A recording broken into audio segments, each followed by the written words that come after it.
Assalamualaikum teman-teman, selamat berjumpa lagi dengan saya Abdul Rahman dan masih tetap di channel Abdul Rahman ya. Dan masih tetap juga mengupas tentang seputaran gangguan asam lambung dan anestesi psikosomatis. Nah, di sesi kali ini saya akan kembali menjawab pertanyaan-pertanyaan yang ada di kolom komentar teman-teman ya. Nah, makanya bagi teman-teman yang merasa bertanya di kolom komentar, tolong tonton videonya sampai habis, jangan di skip biar kalian nanti mengerti, biar kalian nanti paham tentang seputaran apa yang kalian pertanyakan. Nah itu teman-teman, nah, makanya tolong tonton videonya sampai habis, jangan di skip. Dan kemudian seperti biasa ya, bagi teman-teman yang baru bergabung, kalau seandainya kalian mau bertanya tentang seputaran gangguan asam lambung dan anestesi psikosomatis, alangkah baiknya kalian tonton dulu video-video saya sebelumnya, karena untuk seputaran gangguan asam lambung dan anestesi psikosomatis semuanya sudah saya share ya. Dari mulai cerita saya yang terkena gangguan asam lambung dan anestesi psikosomatis, kemudian merasakan 1001 macam sensasi yang sangat tidak nyaman, itu sudah di-share teman-teman ya. Dan kemudian bagaimana cara menangani setiap sensasi yang hadir, itu juga sudah di-share. Nah makanya biar lebih jelas, biar lebih detail, alangkah baiknya kalian tonton dulu video-video saya sebelumnya. Nah itu teman-teman ya. Dan kemudian bagi teman-teman yang baru bergabung juga, seperti biasa juga, kalau seandainya kalian belum subscribe channelnya, mohon videonya itu di subscribe dulu, karena untuk subscribe itu tidak memerlukan biaya, tidak memerlukan pendaftaran. Jadi subscribe itu adalah hal yang sangat mudah sekali bagi teman-teman lakukan ya. Jadi teman-teman itu cukup memijit saja tulisan subscribe, biar kenapa? Jujur ya, biar videonya itu cepat berkembang dengan baik. Dan kalau seandainya videonya itu berkembang dengan baik, sudah barang tentu itu akan menambah semangat tersendiri buat saya untuk terus nge-share tentang seputaran gangguan asam lambung dan anestesi psikosomatis ini terhadap kalian. Kemudian yang lebih penting dan yang lebih utamanya, tekan juga tombol lonceng sama tombol like-nya ya, biar kalian itu dapat notifikasi atau pemberitahuan video saya yang terbaru. Karena saya itu akan terus nge-share tentang seputaran gangguan asam lambung dan anestesi psikosomatis ini terhadap kalian, dengan tujuan semoga saja videonya itu menjadi wasilah atau jalan keluar bagi kalian yang sedang mengalami gangguan asam lambung dan anestesi psikosomatis hingga membaik ya, apalagi sampai sembuh total. Amin ya robbal alamin. Ya minimal hanya memberikan motivasi saja, atau lebih minimalnya lagi hanya sekedar menemani kalian yang sekarang sedang merasakan tidak nyamannya dari gangguan asam lambung dan anestesi psikosomatis. Nah itu teman-teman ya. Nah kembali lagi ke topik utama teman-teman ya, pertanyaannya itu sangat banyak sekali di video yang kemarin, cuman yang saya jawab lewat video itu yang belum saya respon teman-teman, yang belum saya jawab. Tetapi bagi teman-teman yang pertanyaannya sudah saya jawab lewat kolom komentar teman-teman ya, berarti pertanyaannya tidak saya jawab lewat video seperti ini teman-teman. Tetapi bagi teman-teman yang belum saya respon, yang belum saya jawab di kolom komentar, saya jawabnya lewat video seperti ini. Nah itu teman-teman ya. Nah pertanyaan pertama teman-teman ya, itu dari Rapa Zakia dari Jatim, Jawa Timur. Nah, selamat sore Jawa Timur. Nah pertanyaannya kira-kira seperti ini teman-teman, karena pertanyaannya panjang sekali. Saya singkat-singkat karena pertanyaan yang ada di kolom komentar itu panjang-panjang, cuman saya singkat-singkat aja gitu teman-teman ya. Dari Rafa Zakia, apakah penderita GERD anxiety bisa sembuh total tanpa berobat ke psikiater? Seperti itu pertanyaannya, kira-kira seperti itu teman-teman ya. Untuk orang-orang yang terkena gangguan asam lambung dan anestesi psikosomatis bisa sembuh tanpa ke psikiater, tanpa obat, tanpa herbal, teman-teman. Siapa yang bisa sembuh total tanpa obat, tanpa herbal, tanpa ke psikiater? Itu saya dan rekan-rekan saya, dan rata-rata orang yang sudah sering sharing berpengalaman atau misalkan sharing berbagi pengalaman dengan saya di sini teman-teman ya, itu rata-rata, bukan rata-rata lagi, semuanya tidak memakai obat, tidak memakai herbal, tidak ke psikiater juga teman-teman ya. Karena apa? Jujur, gangguan asam lambung dan anestesi psikosomatis itu obatnya ada dalam diri kita masing-masing teman-teman ya. Kenapa obatnya ada dalam diri kita masing-masing teman-teman ya? Karena kalau seandainya kita lihat gitu teman-teman ya, gangguan asam lambung dan anestesi psikosomatis itu adalah dua gangguan teman-teman ya. Yang satu asam lambung teman-teman, yang kesatunya asam lambung. Itu cuman 1% teman-teman ya. Kayak macam kembung, begah, itu sebetulnya hal-hal biasa dulu juga kita alami teman-teman ya. Tetapi karena dulu kita tidak terkena psikis, kita merasa baik-baik saja. Nah itu teman-teman. Nah kemudian yang keduanya itu 99% dari psikis teman-teman. Sehingga ketika psikis kita terganggu, ada mental kita yang terganggu karena trauma di awal-awal saat terkena gangguan aslam seperti mau mati teman-teman ya. Akhirnya kita itu mempunyai ketakutan teman-teman. Jadi hal sepele atau gangguan rumahan itu ya menjadi besar teman-teman ya. Terasa seperti besar teman-teman. Padahal kalau seandainya dilihat dari medisnya, asam lambung itu cuma 1% teman-teman ya, kayak macam kembung, begah gitu teman-teman, ulu hati terasa sakit, terasa mengganjal, tenggorokan terasa mengganjal teman-teman ya, ada batuk juga, batuknya lama sembuh gitu teman-teman, kemudian naik ke bagian mulut terasa pahit, terasa masem teman-teman ya. Nah itu selebihnya itu sebetulnya dari gangguan psikis. Nah itu teman-teman, kemudian kalau dari asam lambung mencret juga, karena rata-rata jujur ya untuk orang yang kena asam lambung dan ACP psikosomatis itu paling mudah sekali terkena panas dalam teman-teman ya. Kalau seandainya sedang mencret ya itu sedang ada gangguan asam lambung. Nah itu teman-teman ya, kalau yang lain-lainnya bisa karena dampaknya, bisa karena itu pengaruh dari psikis teman-teman. Kalau seandainya dampak dari asam lambung nih ya paling juga kita mencret gitu teman-teman ya, kemudian dada terasa tertekan, kemudian terasa napas kurang plong ya, karena itu sebetulnya respon tubuh teman-teman ya, dampaknya seperti itu. Kita sedang bertahan, orang sakit pasti napasnya akan terasa berat teman-teman ya. Contoh kecil ini saya sudah sering saya sampaikan teman-teman ya, contoh kecil ini gitu teman-teman ya. Kita tengok anak kecil lah yang sedang demam, itu ketika mereka tertidur itu napasnya terasa terengah-engah teman-teman ya, padahal paru-parunya baik-baik saja. Nah itu teman-teman, jadi untuk napas, dada terasa berat itu cuman bentuk respon saja ketika kitanya sedang waspada teman-teman, kitanya sedang sakit asam lambung teman-teman. Tetapi yang lain-lain kayak macam ketakutan, takut inilah, takut itulah, sadari saja bahwa itu dari mental teman-teman ya. Nah makanya ketika kalian melihat ke arah sana, itu obatnya ada dalam diri kita masing-masing teman-teman ya. Untuk asam lambungnya kita jaga jenis makanannya saja sudah beres teman-teman ya. Yang paling agak lama itu sebetulnya di psikis teman-teman ya, karena psikis itu obatnya ada dalam diri kita masing-masing. Obatnya apa itu? Pemahaman, kemudian penyadaran. Nah itu teman-teman ya, sadari saja sekarang itu mental kalian itu menjadi mental tempe teman-teman ya, karena ada trauma, banyak ketakutan di situ, sehingga dampaknya banyak juga gitu teman-teman, kayak macam keleyengan, kemudian mata agak buram, kemudian demam-demam nggak jelas gitu teman-teman ya, sering merasa lemah, letih, lesu dan sebagainya, kurang mood, hidup kurang bahagia, terasa hampa dan sebagainya, itu pasti ada teman-teman ya. Nah itu, nah makanya pahami saja bahwa gangguan asam lambung dan ACP psikosomatis itu obatnya ada dalam diri kita masing-masing. Siapa yang paling rajin melakukan metodenya teman-teman? Apa itu metodenya? Menjaga pola makan, menjaga pola hidup, menjaga pola pikir, kemudian minumnya minimal 8 gelas dalam sehari, jangan sampai kurang. Kemudian selalu mengupayakan gimana caranya supaya hati dan pikiran kita itu tetap senang. Kalau seandainya kita konsisten ke arah sana, itu pasti bakalan lebih cepat membaik. Nah itu teman-teman, makanya pahami saja ke sana. Jadi untuk Rapha Zakia, untuk gangguan GERD anxieties psikosomatis itu bisa sembuh total tanpa obat, tanpa herbal, tanpa ke psikiater juga. Siapa contoh kecilnya gitu teman-teman? Saya, dan banyak juga orang yang selalu datang sharing, berbagi pengalaman ke saya gitu teman-teman ya, ke rumah. Itu sekarang mereka udah pada sembuh teman-teman ya, termasuk si Andi sekarang udah pulang tuh.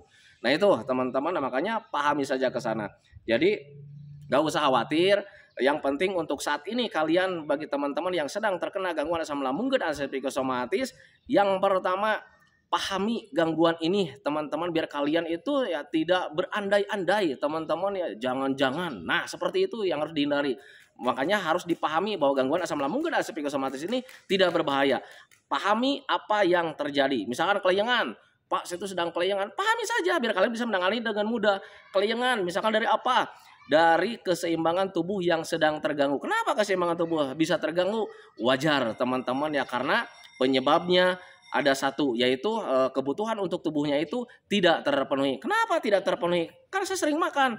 Wajar, penyebabnya juga ada dua gitu teman-teman ya. Yang pertama, kalau seandainya asam lambung atau pencernaan kita sedang error, sebanyak apapun kalian mengkonsumsi makanan yang bervitamin, bergizi, itu nilai kebaikan dari makanan tersebut itu tidak terserap sempurna oleh tubuh kita, teman-teman ya. Alhasil sudah pasti keseimbangan tubuh terganggu ya, karena kebutuhan untuk tubuhnya tidak terpenuhi. Kemudian penyebab yang keduanya, kita ada stres, terlalu banyak pikiran, terlalu banyak ketakutan. Sehingga kalau seandainya kita stres, banyak ketakutan, energi yang sudah ada di dalam tubuh kita itu terkuras kembali, teman-teman ya. Apakah betul stres itu bisa menguras energi kita dengan cepat?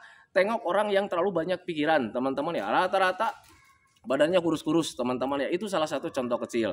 Nah itu teman-teman, makanya pahami saja. Gangguan ini harus dipahami, kemudian sadari saja bahwa kita itu terkena mental. Nah itu teman-teman, kalau seandainya kita menyadari, nanti kita juga bisa melatih dengan sendirinya. Nah itu teman-teman, makanya pahami saja ke sana. Nah kemudian selanjutnya dari Lena Pink 2169. Pusing saya selalu kambuh, apa boleh konsumsi obat pusing dari dokter? Nah ini teman-teman ya. Jadi untuk gangguan asam lambung itu teman-teman merupakan hal biasa. Kita jaga makan saja itu sudah beres. Tetapi perlu kalian ketahui, gangguan asam lambung ini gangguan rumahan, teman-teman ya. Bisa terkena gangguan yang lainnya juga, kayak macam batuk, pilek, demam seperti itu. Dulu sebelum terkena gangguan asam lambung, kita beli obat dari warung saja kita udah beres kan, seperti itu teman-teman ya. Tetapi perlu kalian ketahui teman-teman ya, saat asam lambung kalian sedang tidak normal, pencernaan kalian sedang tidak normal teman-teman, kemudian kalian mendapatkan lagi gangguan yang lain, usahakan kalian ketika mau menangani satu masalah yang lainnya, jangan sampai penanganan itu mengganggu gangguan pencernaan kalian, teman-teman ya. Dengan kata lain seperti ini, teman-teman, untuk saya pribadi dulu gitu, teman-teman ya. Saya terkena gangguan asam lambung ya. Nah, kemudian terkena sakit gigi juga, misalnya seperti itu. Saya mau beli obat sakit gigi nih, tetapi saya ragu dulu itu. Kalau seandainya saya mengkonsumsi obat sakit gigi nih, apakah obat ini bisa mengganggu proses pemulihan pencernaan saya? Nah itu teman-teman, makanya dulu itu saya tidak menangani satu masalah dengan menimbulkan masalah yang lain, teman-teman ya. Nah makanya dulu itu saya pure menghentikan obat apapun, teman-teman ya. Yang jelas kembali lagi saya memahami penyebabnya. Sakit gigi saya, oh ini dari panas dalam nih, dengan kelihatan ya, karena nggak ada yang bolong dulu waktu itu. Gusinya agak bengkak, oh berarti dari panas dalam. Nah, tangani dulu penyebabnya, dan ketika ditangani penyebabnya, nanti gangguan yang kalian hadapi itu hilang dengan sendirinya. Nah itu teman-teman. Kemudian contoh kecil juga nih, ketika kalian ingin menangani masalahnya, kalian mempunyai badan panas dingin gitu teman-teman, gara-gara kalian nginjek paku. Misalkan seperti itu teman-teman ya. Selama kalian tangani panas dinginnya itu tidak akan membaik teman-teman ya. Tetapi kalau misalnya kalian tangani akar permasalahannya, nginjek paku nih kakinya, obatin dulu kakinya. Kalau seandainya kalian tangani kakinya yang gara-gara nginjek paku jadi panas dingin, itu kalian tangani kakinya, nanti panas dinginnya juga ngikut gitu teman-teman, hilang dengan sendirinya. Nah itu teman-teman, makanya pahami saja ke sana. Jadi ketika kalian ingin menangani satu masalah gitu teman-teman ya, alangkah baiknya kalian itu kalau seandainya mau yang instan, kenali dulu apakah penanganan ini mengganggu terhadap kasus yang sedang kalian alami saat ini, yaitu asam lambung teman-teman. Tetapi kalau misalkan tidak, ya lanjut saja teman-teman ya. Tetapi kalau misalkan kalian, saya merasa merasa sengsara misalkan dengan gangguan yang baru, gimana cara menanganinya agar pencernaan kita yang sedang dialami itu tidak terganggu? Kenali saja dulu penyebabnya, baru tangani gitu teman-teman ya. Biasanya rata-rata untuk orang-orang yang terkena asam lambung, terkena gangguan yang lainnya itu rata-rata teman-teman itu gangguan rumahan. Teman-teman kalian jaga pola makan, kemudian jaga pola minum juga, itu udah beres teman-teman ya. Dan rata-rata untuk asam itu biasanya paling sering itu panas dalam teman-teman ya. Nah itu, nah makanya pahami saja ke sana. Kayak macam Lena pusing saya selalu kambuh, itu biasanya pusingnya itu dari kebutuhan untuk tubuh yang tidak terpenuhi. Sering makan saja gitu teman-teman. Kemudian pusing juga bisa disebabkan stres, terlalu banyak pikiran ke hal yang tidak diinginkan. Setiap harinya kita selalu berpikir tentang hal-hal yang tidak diinginkan, tentang penyakit lah, penderitaan lah, kematian lah, dan sebagainya. Makanya stop stresnya. Dengan cara seperti apa? Belajar masa bodoh saja teman-teman ya. Toh gangguan ini tidak berbahaya. Toh selama ini juga kita udah beberapa lama mengalami gangguan ini, kok belum mati-mati juga. Nah itu teman-teman, itu bentuk apa ya? Bentuk penegasan buat kalian bahwa kalian itu tidak berbahaya. Nah itu teman-teman, gangguan yang kalian alami itu tidak berbahaya. Nah makanya pahami saja ke sana. Untuk Lena Pink Menurut saya pribadi, teman-teman ya, itu sebaiknya kalian sering makan saja, kemudian sering minum, kemudian hindari stres, jangan terlalu sering nonton-nonton HP walaupun itu baik gitu teman-teman ya, batasi saja, jangan terlalu lama. Kemudian tidur di malam harinya itu harus cukup. Nah itu teman-teman ya. Nah kemudian selanjutnya dari Jenab Laila, dada berat seperti tertekan dan pusing sudah 1 bulan. Wah ini nih mau hujan nih teman-teman ya. Salah nih saya nih bikin videonya harusnya tadi di dalam ya. Sekarang hujan teman-teman, tetapi nggak apa-apa. Lanjut satu kali pertanyaan lagi teman-teman ya. Dari Jenab Laila, dada berat seperti tertekan dan pusing sudah 1 bulan. Itu dari efek stres teman-teman ya. Ketika stres atau banyak ketakutan teman-teman, dada terasa berat. Itu yang saya alami teman-teman ya. Kemudian sering pusing juga ya. Kalau orang stres terlalu banyak pikiran biasanya energinya terkuras teman-teman. Makanya sering makan, hindari stres saja, belajar masa bodoh saja bahwa gangguan ini tidak berbahaya teman-teman ya, karena memang pada dasarnya tidak berbahaya teman-teman ya. Kalau seandainya kalian mengelak juga, Pak saya takut bahaya nih dan sebagainya teman-teman ya, kalian sadari saja, tengok keadaan kalian saat ini teman-teman ya, sudah berapa lama kalian mengalami ini, sudah seberapa sering kalian mengalami sensasi yang tidak nyaman gitu teman-teman ya. Apakah sudah mati? Kan tidak teman-teman. Itu hanya mengganggu saja teman-teman ya.